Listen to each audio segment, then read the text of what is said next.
Balayya Gopichand Malineni cinema budget issues face చేస్తోందా? ముందుగా అనుకున్న పీరియాడికల్ బ్యాక్డ్రాప్ కాకుండా మాస్ కమర్షియల్ టచ్ తో సినిమా చేస్తున్నారా? ఈ చేంజెస్ తో పాటు నయనతారని కూడా రీప్లేస్ చేస్తున్నారా? అసలు ఎన్బీకే 111 సినిమా విషయంలో ఏం జరుగుతోంది? వైరల్ అవుతోన్న ఈ రూమర్స్ లో నిజమెంత? లాస్ట్ డిసెంబర్ అఖండ 2 సినిమాతో బాక్సాఫీస్ ముందుకొచ్చిన బాలయ్య ప్రస్తుతం తన ఫోకస్ మొత్తాన్ని గోపీచంద్ మలినేని ప్రాజెక్ట్ పై పెట్టారు.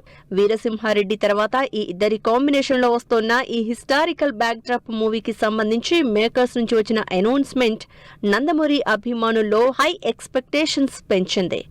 వార్ బ్యాక్ డ్రాప్ లో పాన్ ఇండియా ప్రాజెక్ట్ గా తెరకెక్కే బాలయ్య 111వ సినిమా స్క్రిప్ట్ బడ్జెట్ ఇష్యూస్ కారణంగా మార్పులు చేస్తున్నారనే న్యూస్ వైరల్ అవుతోంది.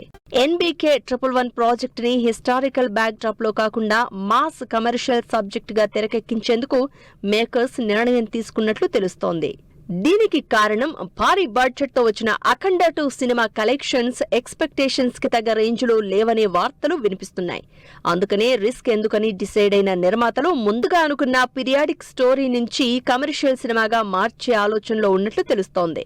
అంతేకాదు వార్ క్వీన్ గా అనౌన్స్ చేసిన నయనతారని కూడా రీప్లేస్ చేస్తారనే టాక్ కూడా వినిపిస్తోంది. అఖండ 2 విడుదలకి ముందే గోపీచంద్ మలినేనితో సినిమా లాంచ్ చేశారు బాలయ్య. హిస్టారికల్ బ్యాక్ డ్రాప్ లో పాన్ ఇండియా ప్రాజెక్ట్ గా తెరకెక్కే ఈ సినిమాకి సంబంధించి లొకేషన్స్ కూడా ఫైనల్ చేశారు గోపీచంద్ మలినేని. బాలయ్య సెట్స్ మీదకి వచ్చేలోగా పక్కా ప్లానింగ్ తో ప్రీ ప్రొడక్షన్ పనుల్ని కంప్లీట్ చేసుకున్నట్లు తెలుస్తోంది.